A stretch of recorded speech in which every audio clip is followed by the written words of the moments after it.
Fantastic, fantastic. I think it's a beautiful building. It's amazing. It's very big. It's cool. It's awesome. I can't believe that roof. Man, that's really impressive. It's warmer. It's great.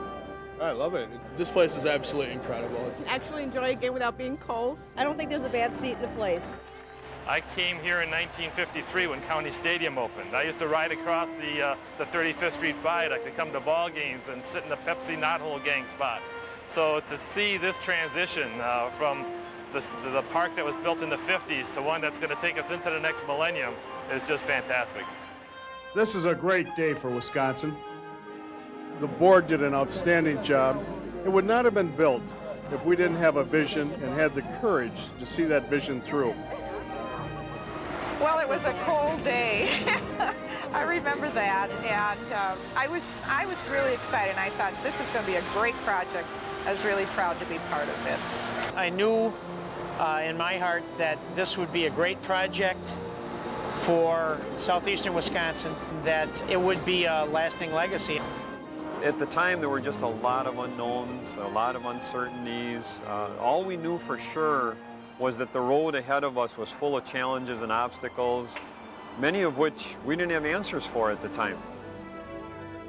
Essentially, the legislation that passed really just gave us a blueprint with not a lot of fine detail put in, and we had to work hard to put that fine detail in to make sure that we had a budget consistent with the type of construction and quality we wanted to deliver the baseball team in the community.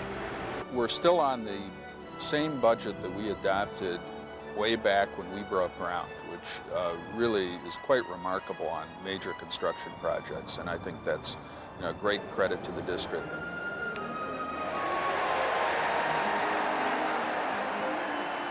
And there are so many needs in a community, in an urban community like Milwaukee, that sometimes people just don't see the value. And I think in this particular case, the community should feel proud. There is value here. There is going to be a lasting impact on the community. I've met some wonderful people. This is one of the finest, most dedicated, hardworking boards I've ever had the privilege of working with. Mike Duckett, our executive director, and his team have done a magnificent job. To build a building of this scale, it took all of our talents together and then a lot of trust in each other to make it happen. It's come such a long way, especially when I remember when we were just getting started and all you're doing for months is driving piles and putting in footings and not seeing a whole lot except dirt, steel, and snow. So often it's forgotten that this is not just a baseball park. This had to be a multi-purpose facility, and this is what it is. To have other activities that will bring people in from out of state and outstate to Milwaukee to enjoy concerts, conventions, different types of activities that can take place here. The roof in and of itself is going to be something that people are going to want to know about, and they're going to want to understand how something that enormous could get erected and work. The fans, when they come in here and see that roof move, it's just going to be fabulous. Really, the economics of baseball and the climate of Milwaukee dictated the roof.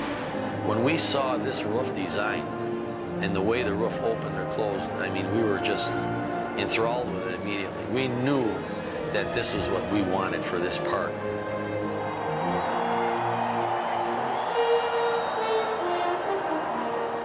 It combines that old-time ballpark feel on the outside with the modern technology of a movable roof, and it'll be very theatrical.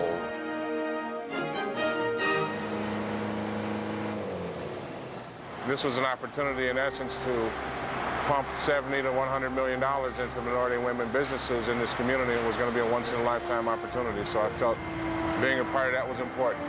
To see to it that the commitment was there, to see to it that it was real, to see to it that it had a very lasting impact on the community, and I believe it has. We really have to and had to involve members at all levels of the community, whether it was on the construction side, the design side. We just had to create a general groundswell of support for the entire project. Most of the work that's been done has been done by firms in the state of Wisconsin. That's also outstanding. So this has been a great economic development project for the city and the state. This really can serve as a model for participation across the country. It was such a unique opportunity to actually participate in a process that could really change the status quo, that could get people involved who otherwise would have been excluded. I like to see women exceed, along with any small businesses that are starting out, and to give them this opportunity to help work on the project is wonderful. There's value added to a project when it's an inclusive project. That's what this has been. I also feel very appreciative of all the people in the community and the state who believed that this needed to happen, again, for the quality of life in this community. The workmanship, if you look at all the detail, it's outstanding.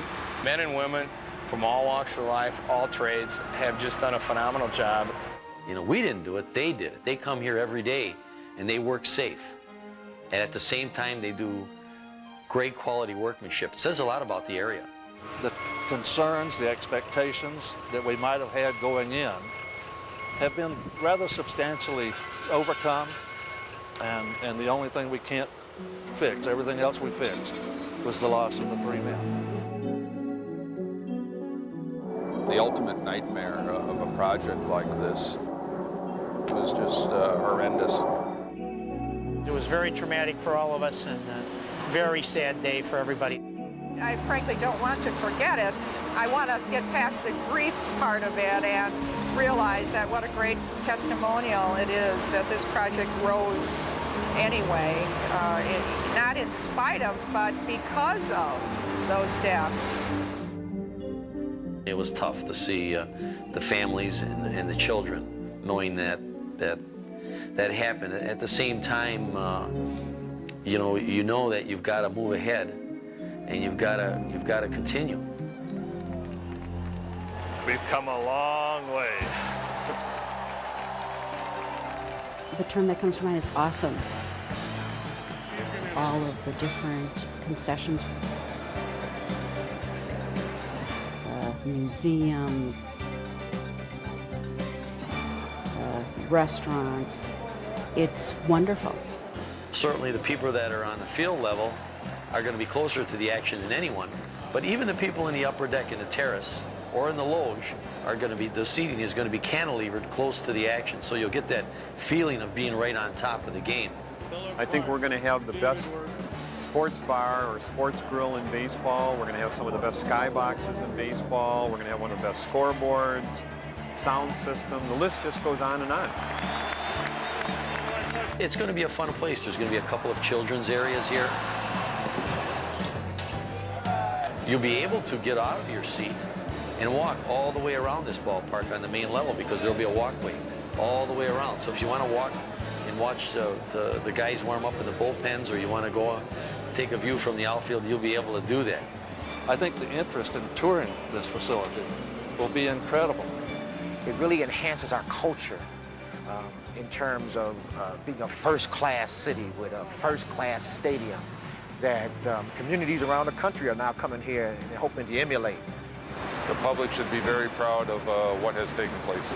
I get really emotional thinking, oh my gosh, look at, I was part of this. It'll be a sense of achievement for all of us who live in Wisconsin. The most tangible benefit is the jobs that were created. I'm going to watch the wide-eyed kids. I'm going to watch the moms and dads. It's going to be one collective wow factor. Along with the community, along with all of our partners in this project, along with the 600 men and women working on site, we really have saved baseball for generations to come. It's really been interesting watching this thing grow. I mean, it's just like watching your children grow.